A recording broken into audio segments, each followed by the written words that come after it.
Olá, bom dia ouvintes da Rádio Paranaíba FM, bom dia ouvintes do programa Em Boa Companhia. Meu nome é Rubens Paza e eu vim aqui conversar um pouquinho com vocês sobre esse novo coronavírus que está disseminado aí, difundido pelo Brasil, que chegou há pouco tempo, e também sobre as ações que o Campus Rio Paranaíba está se planejando para desenvolver nos próximos dias. Vocês sabem muito bem de toda a problemática que existe sobre os testes, né? A gente tem notícia, isso vocês acompanham pelos jornais, pela TV, pela rádio mesmo, que os testes demoram para sair os resultados, tem muita gente esperando há mais de uma semana por resultados dos exames. E esse, na verdade, é uma questão muito importante em todo a forma como o país pode lidar com essa doença. Nós temos notícia vindas de outros países, como a própria China e como a Coreia do Sul, Singapura, Alemanha, que eles investiram muito em testes e sabe-se hoje que essa é uma medida de extrema importância para que a disseminação, né, da infecção pelo coronavírus seja diminuída. A ideia é que a gente consiga fazer isso de modo a trazer de volta a normalidade. Né? Bom, sabemos que os testes eles são importantes porque os testes são uma forma de você identificar onde que o vírus está e saber de quantas pessoas tem no município, por exemplo, entender quantas pessoas estão infectadas e permitir que as ações de isolamento ou até de quarentena determinar quando elas devem começar e quando elas devem parar. Então essas informações estatísticas elas são muito importantes, né, dos testes, além de, é claro, permitir um acompanhamento melhor das pessoas que estão contaminadas. Né? Sabendo disso, a gente estudou muito como que esses testes são feitos e para vocês entenderem bem, existem duas formas principais de se fazer o teste. Tá? A primeira forma ela é um pouquinho mais demorada a partir do momento em que você tem o material, né, o material colhido pela saliva. A partir desse momento que você tem o material, o primeiro método ele demora um pouquinho mais, cerca de algumas horas para sair o resultado, mas ele é muito preciso, porque ele identifica o material genético que está do vírus que está nas células da pessoa. Então, mesmo que a pessoa tenha sido infectada há pouco tempo, com essa metodologia que detecta o material genético do vírus, a gente consegue identificar ele ali. Tá? Então, a pessoa, nesse caso, ela já poderia ir para um isolamento, uma pessoa que testasse positivo, ela já poderia ir para um isolamento adequado para diminuir a chance dela transmitir para outra pessoa. Porque, na verdade, esse novo coronavírus ele tem uma coisa que é um diferencial grande em relação a outros vírus problemáticos, como a própria H1N1, como o vírus da gripe, que é a taxa em que esse vírus consegue ser transmitido de uma pessoa para outra. É muito maior desse novo coronavírus, então os cuidados são muito maiores. É por isso que tem várias medidas que são diferentes em relação ao que se faz com a H1N1, com a gripe, com o coronavírus. Então, por isso que a gente vê no noticiário que a forma como os países estão tratando esse novo vírus é diferente de como eles trataram a H1N1 antigamente, né, há poucos anos atrás. Enfim, tendo esse diagnóstico, né, tendo esse teste muito rápido, é possível manejar melhor as pessoas dentro de uma comunidade e identificar qual é o momento certo em que você pode abrir as ruas para as pessoas ou então qual é o horário de fechar. Então, você tendo essa ideia, facilita muito para as equipes de saúde fazerem as suas ações. Tá? Então esse é o primeiro tipo de teste, que é um dos testes principais que a maioria dos países realiza, e ele depende de um equipamento chamado de PCR em tempo real. Esse equipamento é o que consegue identificar esse genoma do vírus dentro das células. Esse equipamento é um equipamento caro, né? Não são todos os laboratórios clínicos que conseguem ter, mas é um equipamento muito usado em pesquisa. E sabendo que esse equipamento, nós temos um desses equipamentos aqui no campus Rio Paranaíba, a Karine Cavalco, outra professora aqui do campus, e eu, nós pensamos por que não a gente oferecer esse serviço, buscar as informações necessárias e buscar tudo que foi possível para oferecer esse serviço. Né? Alguns dias depois nós tivemos notícia de que a UFMG estava em conversas com a FUNED, que é a Fundação Ezequiel Dias, que é a única responsável por fazer os exames aqui no estado de Minas Gerais. Mas eles já estavam, a UFMG já estava com essas negociações em andamento, oferecendo dessa forma os equipamentos dos laboratórios, colocando à disposição da Fundação Ezequiel Dias para que os exames fossem realizados. Foi então que o nosso diretor, o professor Renato Ruas, entrou em contato, nos chamou para uma reunião, quando nós apresentamos essa possibilidade para ele. Ele conversou com outros professores. Esse equipamento é o que nós chamamos de equipamento multiusuário, né, que tem muitos usuários, muitos professores que utilizam. Então conversamos com os professores que utilizam esse equipamento e todos eles acharam que seria excelente nós direcionarmos esse equipamento para essa atividade, e começamos então a nos inteirar do processo. Lá na sede, em Viçosa, a reitoria já estava também em contato com a Fundação Ezequiel Dias para oferecer laboratórios da UFV de Viçosa para esse serviço, e nesse momento nós apresentamos a nossa demanda, a nossa disponibilidade de fazer o trabalho. O nosso reitor, o professor Demétrios, ele assumiu a nossa disponibilidade, adicionou a nossa disponibilidade nas negociações. Nós aguardamos um momento para que a Fundação Ezequiel Dias pudesse repassar alguns detalhes, né? Porque, na verdade, para um laboratório fazer exames clínicos, existe uma série de prerrogativas, uma série de normas que precisam ser cumpridas. A Fundação Ezequiel Dias, ela relaxou algumas dessas normas, né, ajustou algumas dessas normas para que as universidades pudessem trabalhar nisso também.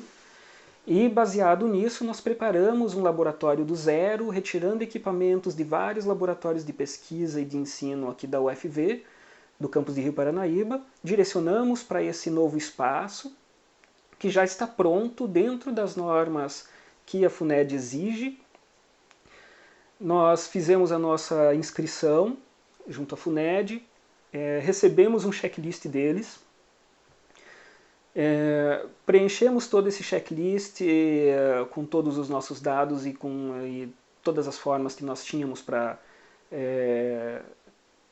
fazer o trabalho, né? E nós conseguimos cumprir todas as exigências deles, e encaminhamos esse material para a FUNED, e nesse momento nós estamos aguardando a resposta deles, se vão nos credenciar para que a gente entre nessa rede de laboratórios, para que a gente possa fazer o treinamento e entrar de vez nessas atividades, receber o material e entrar nessas atividades. Uma dúvida muito grande da maioria das pessoas é se a gente vai receber só material de Rio Paranaíba e região, e na verdade nós não temos ainda essa resposta, porque nós precisamos fazer essa reunião com a Fundação Ezequiel Dias I para descobrir, entender se vai ser dessa forma ou não, ou de onde que nós iremos receber as amostras. Então nós não podemos responder isso ainda, né? Os testes, na verdade, hoje em dia, eles estão demorando bastante justamente porque a demanda é muito grande. Vocês devem ter visto, já tem mais de 20 mil casos suspeitos em Minas Gerais e não estão todos esses casos na espera de testes. Na verdade, só está indo para testes os casos mais complicados que já estão em hospital ou que tem algum problema mais grave, alguma suspeita mais grave. E é por isso que a ampliação nesses números de laboratórios que fazem esse teste vai ser importante para que a gente possa diminuir essa fila e fazer com que os resultados sejam mais rápidos, né? Porque, na verdade, desde que você tenha a amostra no laboratório, o exame não demora muito. O problema principal são as filas, porque esses equipamentos eles têm uma capacidade máxima permitida ali para fazer o exame. E não tem como fazer mais do que aquilo que a máquina comporta, né? É diferente da segunda forma de se fazer o teste que eu comecei a falar com vocês, que a segunda forma é através da nossa resposta do organismo ao vírus. Essa segunda forma, ela vai detectar anticorpos que o nosso organismo produziu para responder à infecção pelo vírus. Então ela vai detectar proteínas no sangue. Você vai retirar a amostra de sangue e vai fazer esse teste. Esse teste é muito mais rápido. A partir do momento em que você tem a amostra, o teste é muito rápido. Ele é o teste que é feito em 15 minutos. Mas é claro, de novo, a partir do momento em que você tem a amostra. O problema desse teste é que ele só vai detectar que você está contaminado se você já tiver com uns 10 dias, mais ou menos, de contaminação. Então, isso a pessoa já, nesse caso, dependendo, ele já pode estar com sintomas muito fortes, né? Pode estar no início dos sintomas, porque o vírus pode incubar durante muito tempo, durante vários dias, ele pode ficar incubado, ou seja, ele pode ficar escondido durante vários dias, e só depois começar a causar algum problema no organismo da pessoa, né? Então, é só depois de uns 10 dias que ele está causando esse problema é que nós vamos conseguir detectar com esse outro teste. Esse, na verdade, seria um teste muito importante para ter em todos os hospitais, né? A pessoa chega lá com sintomas e faz esse teste rápido no local, isso seria fantástico, né? Mas o teste exato que tem uma maior precisão e que pega inclusive pessoas que são assintomáticas é justamente esse que nós iremos fazer aqui em Rio Paranaíba com a RT-PCR. Tá? Então essa foi uma forma que nós aqui do campus, como professores aqui do campus de Rio Paranaíba, nós achamos importante levar até as pessoas, oferecer esse serviço que vai ser bastante importante não só para a cidade de Rio Paranaíba, mas para toda a região. Esperamos que a gente possa contribuir com esses exames o mais rápido possível.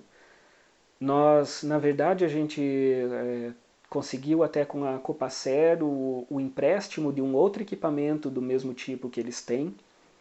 E então, aqui em Rio Paranaíba, a gente vai poder trabalhar com 2 equipamentos desses.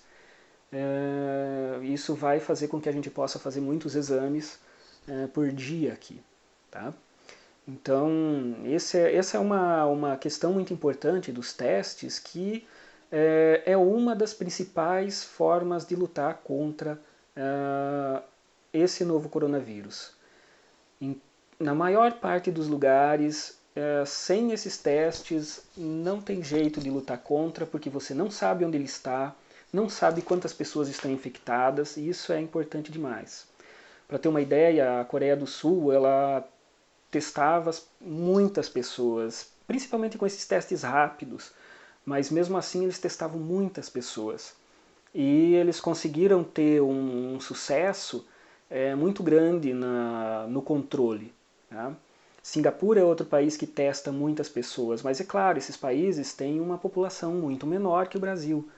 Aqui no Brasil é muito complicado, vai ser muito difícil testar todos, vai ser impossível, mas testar muitas pessoas no início seria muito bom, que a gente já tivesse preparado para isso, para poder fazer esses testes, né? Porque uma outra forma que os países têm lidado com o coronavírus é o isolamento, é a quarentena, né? Que a quarentena é quando você segura as pessoas em casa antes delas desenvolverem, mesmo que elas não tenham desenvolvido sintomas, para evitar que elas sejam contaminadas, né? O importante dessas medidas de contenção, de segurar as pessoas, evitar aglomerações, cancelar, suspender aulas, evitar festas, evitar qualquer coisa que possa aglomerar muita gente. E, na verdade, em vários lugares a supressão total foi necessária, né? Tem casos, a Itália teve que fazer isso, acabou fazendo isso meio tarde, mas acabou fazendo isso também. As pessoas podem até ser multadas se elas saírem de casa. Isso acaba sendo necessário porque se muita gente estiver rodando, o vírus se espalha muito rápido e muitas pessoas ao mesmo tempo vão necessitar de cuidados médicos. Tá? Não são muitas pessoas das infectadas, que pelo menos nos dados estatísticos que a gente vê, que necessitam de cuidados médicos, que vão para uma UTI. Não chega a 20%. Mas se você tem essa doença muito espalhada, o vírus muito espalhado, você aumenta a quantidade dessas pessoas e nós não temos leitos de UTI suficiente para atender todas elas. Então, isso acaba fazendo com que as pessoas fiquem esperando nos hospitais, pelos corredores, porque não tem leito em UTI para que eles possam ser atendidos. Então é por isso que ficar em casa nesse momento, quanto mais pessoas puderem ficar em casa, a gente consegue fazer com que o número de pessoas infectadas permaneça abaixo da capacidade que o sistema de saúde tem. Então, é por isso que é importante você segurar as pessoas em casa, por isso que é importante fechar comércio, fechar o máximo possível, manter as pessoas ao máximo possível em casa, para evitar que disperse demais, evitar que muitas pessoas fiquem doentes ao mesmo tempo e tentar distribuir isso ao longo do tempo, porque enquanto não tiver uma vacina, ninguém está imune. Tá? Enquanto não tem uma vacina, qualquer pessoa pode pegar, seja ela um atleta profissional, seja ela um idoso, seja ela uma criança. Tá? Então qualquer pessoa pode contrair o vírus, ser infectada pelo vírus de qualquer maneira. Como que ela vai responder, aí vai depender de várias situações, de doenças pré-existentes, da capacidade do organismo, enfim, de vários outros fatores. Mas ser infectado é uma questão só de você estar presente onde o vírus está. Por isso é que são importantes todos os cuidados que a mídia tem falado com todos de casa. Lavar bem as mãos, se tiver na rua usar álcool em gel ou alguma coisa parecida para desinfectar a mão. E principalmente só ir para a rua se for muito necessário. E se os casos começarem a se concretizar, a se tornarem mais comuns, a gente vai precisar fazer o fechamento completo, como foi feito em outros países. Mais cedo ou mais tarde isso vai acabar acontecendo, porque o sistema de saúde ele não vai conseguir suportar. Isso já foi falado, inclusive pelo Ministério da Saúde. Estamos, na verdade, correndo contra o tempo agora, porque as medidas que só foram tomadas depois que os primeiros casos foram aparecendo, então a gente está correndo atrás desse prejuízo e cabe a nós, a quem puder, nesse momento, ficar em casa, mesmo que não seja idoso. Não são só os idosos que se infectam com essa doença, ela causa muito problemas, causa sequelas para quem pega. Tem vários relatos de atletas que conseguiram se curar, porque obviamente são atletas, têm um organismo preparado, mas ficaram com danos no pulmão e dificilmente vão recuperar toda a performance que eles tinham antes. Então, pessoal, nós vamos fazer a nossa parte, desenvolver o laboratório, preparar tudo, e se tudo der certo, estamos na torcida para sermos aceitos pela FUNED para realizar esses exames. Eles ainda não responderam, e a partir disso fica com vocês esse pensamento. Se a gente demorar para espalhar esse vírus, quanto mais tempo a gente demorar para espalhar esse vírus, ou seja, menos pessoas nas ruas, melhor a gente mantém o sistema de saúde. Essa é a grande importância. Então, mais uma vez, gente, eu agradeço o convite da Rádio Paranaíba FM e estou disponível para quaisquer outras informações e enfim, quaisquer dúvidas que estejam ao meu alcance. Tá? Muito obrigado.